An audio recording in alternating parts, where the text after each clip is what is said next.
नमस्कार, मैं रत्नेश मिश्रा का स्वागत करता हूं शेखर न्यूज़ के पोर्टल पर। जैसा कि आप सभी जानते हैं, आजकल हम लखनऊ में हैं और हम आज अभी इस समय पर हैं जनेश्वर मिश्र पार्क में, जहां पे हमारे साथ कुछ लोग जुड़े हैं। वेशभूषा तो बता रही है कि कहीं ना कहीं राजनीतिक कोई ना कोई जुड़ाव जरूर होगा। आइए जानते हैं इनसे, आपका नाम और आपकी विधानसभा कौन सी है? हमारी तो विधानसभा यही लखनऊ मध्य है। जी, आपका शुभ नाम? गरुड़ेश कुमार मिश्र। जी। क्या हवा है यूपी में? यूपी की हवा तो नहीं बता सकते, हम अपनी हवा बता सकते हैं। योगी जी ने धर्म के नाम पर बहुत अच्छा काम किया है।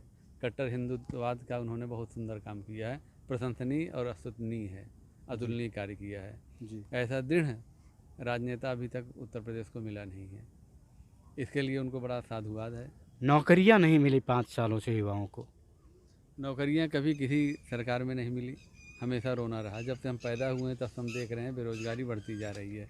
पहले आप जनसंख्या कंट्रोल करिए, तब नौकरियों की बात तो करिए। ये तो योगी जी और मोदी जी की पार्टी के ही एजेंडे में था ना। जनसंख्या नियंत्रण कानून अभी तक क्यों नहीं लाए?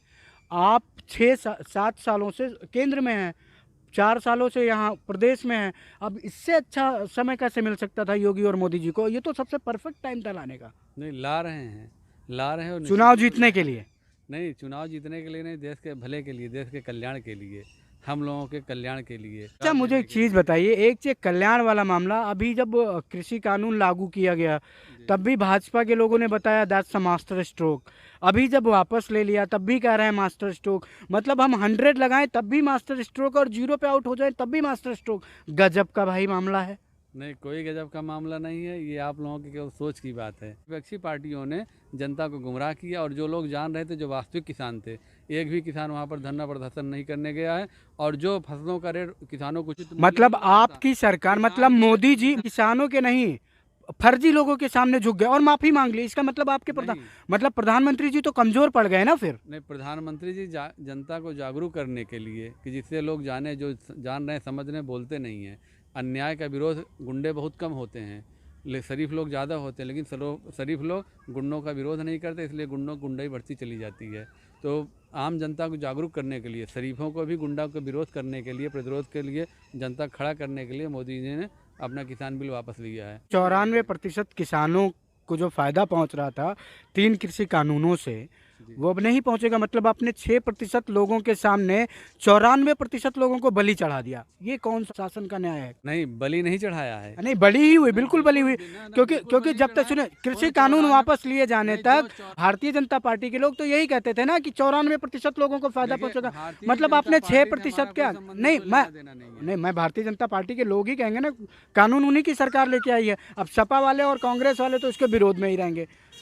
हाँ, विरोध में ठीक है, रहेंगे, विरोध में कोई ही बात रहेंगे। नहीं। लेकिन आप मुझे एक चीज़ बताइए, मैं न्यूट्रल हूँ, मेरा उससे कुछ लेना देना नहीं है। जी। ठीक है, मैं अयोध्या का हूँ और मैंने वहाँ योगी जी का भी विकास देखा है, अखिलेश जी का भी विकास देखा है। कांग्रेस की तो खैर सरकार ही नहीं जब से हम पैदा हुए। जी। ठीक, लेकिन एक चीज़ मुझे बता दीजिए कि जब 94% लोगों के साथ जब आपने कृषि कानून लागू किया तो आप कह रहे थे बहुत अच्छा है, तो फिर इन 6% लोगों के लिए आपने 94% लोगों की बलि क्यों चढ़ा दी? क्योंकि 94% लोग जो थे, उन्होंने 6% लोगों का विरोध न करके मुख्य समर्थन उनको दिया। तो इसलिए तो जो हम गलत का साथ देंगे, तो उसका तो उत्तरदायित्व तो हमारे ऊपर होगा ना, नहीं, ये सुनना पड़ेगा ना। उत्तरदायित्व तो आप ही का है कि उस 94% को बताइए, तो या आप 94, भी मोदी जी की तरह कह देंगे कि हमारी तपस्या में कमी रह गई? देखिए, जब विद्यालय में बच्चा कोई आता है, हम्म। टीचर उसको पहले समझाता है, बुझाता है, होमवर्क देता है, सारी चीज़ें। जब बच्चा नहीं समझता है तो उसको दंडात्मक प्रावधान है। दंडात्मक प्रावधान में केवल ये नहीं, डंडे से पीटना ही है, उसको छोड़ दिया जाता है, खुद सीखे।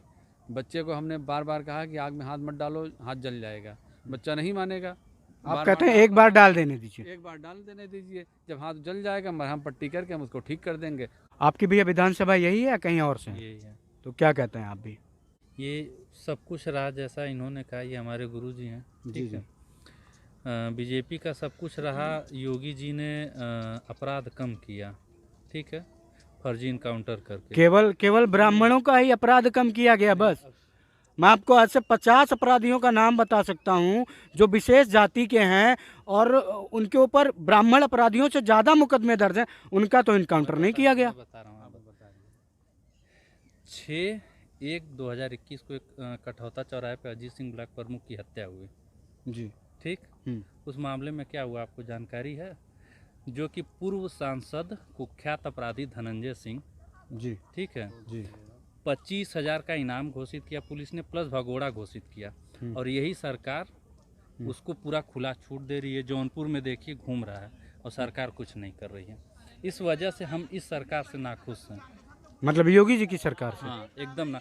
मैंने एक वीडियो देखा था, धनंजय सिंह जी के यहाँ पुलिस गई थी, ऐसे पूछताछ कर रही थी जैसे बेटी की शादी करने आए हूँ।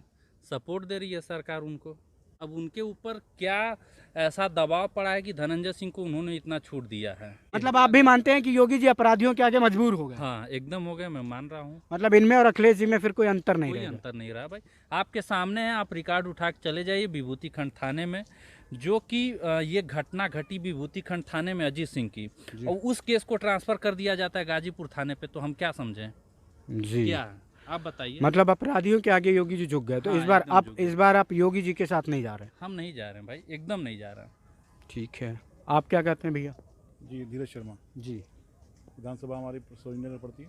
जी ये तो अपराध में एकदम से काबू नहीं पाया जाता, इसमें जो है धीरे धीरे ही प्रक्रिया चलेगी, उसके बाद प्रक्रिया मतलब एक खास जाति के अपराधियों को ही निपटा कर प्रक्रिया का पालन करेंगे? भी खास जाति भी उनके नाम FIR हुई थी खब्बू तिवारी के नाम 420 लगी थी, तभी तो उनके पास किया गया। कोर्ट में तो हम जाके तय नहीं कर लेंगे किसी को कि छुड़ा देंगे। अब नहीं नहीं नहीं नहीं, खब्बू तिवारी वाले में मसला पूजा सिंह जी का भी अभय सिंह जी से रिश्ता है। हाँ भाई उसमें क्या करते हैं, रिश्ता तो आपको लेके आइए इसमें कागज में। जब प्रक्रिया लंबी है, आपके कानूनी वैधानिक विचारों को बंद थोड़ा करते हैं हम।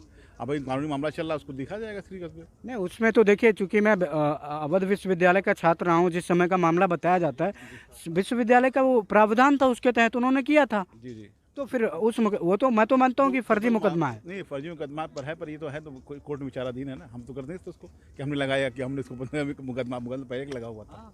मतलब आप जो भी ब्राह्मण बड़े नेता उभर रहे हैं, तो पार्टी उनको पार्टी का लोगों का काम है ये, हमारा काम नहीं। हम लोग पार्टी के लिए काम करते हैं, पार्टी उनका देखेगी किस तरह करेगी, बदलाव कर देगी। अगली बार नहीं योगी नहीं होंगे, मोदी नहीं होंगे, पार्टी भाई सबकी है ना, कोई और पार्टी सबकी है। सब लोग आएंगे। मतलब आप मानते हैं कि अगर बीजेपी सरकार में आई और जरूरत पड़ी तो योगी जी बदल जाएंगे? बदल जाएंगे, अखिलेश तो नहीं बदलते पर योगी बदल जाएंगे। योगी जी बदल जाएंगे अगर काम नहीं करेंगे जनता के जरूरत तो भाई, ये तो पार्टी सबकी है ना। ठीक, सेकुलर पार्टी है ये। सेकुलर पार्टी है जी Bharatiya Janata party, secular party है। सेकुलर पार्टी भाई, आप बताइए कौन ऐसा है कि किसी भी एक आदमी को भी काम दे दिया गया? मोदी जी अलग थे, उससे पहले अटल बिहारी वाजपेयी थे।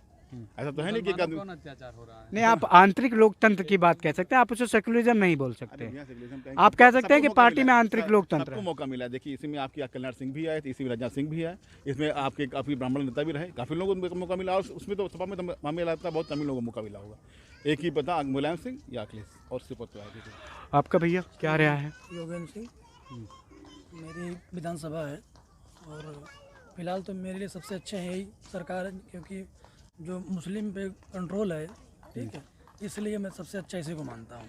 मतलब मुस्लिमों पे कल को मैं सीएम बन जाऊं और मैं ये आदेश कर दूं कि मुस्लिमों का नृशंस हत्या करके इनको खत्म कर दिया भगा जाए, दिया जाए इस देश तो आप मुझे प्रधानमंत्री बना से। देंगे? बिल्कुल बिल्कुल बना दूंगा, उसको भगा दिया जाए यहाँ से। इनको भगा दिया जाए। ये इन्होंने कहा सेकुलर पार्टी, देश है। इन्होंने कहा सेकुलर पार्टी। आप भारत के सेकुलरिज्म पे बहुत बड़ा कुताराघात कर रहे हैं। हम हिंदू हैं, हम सिर्फ हिंदू को सपोर्ट करते हैं बस। आप हिंदू हैं, सिर्फ हिंदू को सपोर्ट करते हैं। मतलब असदुद्दीन ओवैसी जी को भेज दिया जाए, हाँ कोई दिक्कत, भेज दिया जाए, भगा दिया जाए यहाँ से भगा दिया जाए, जो एकदम हमारे- पक्का। हाँ बिल्कुल। और बहुत बहुत धन्यवाद।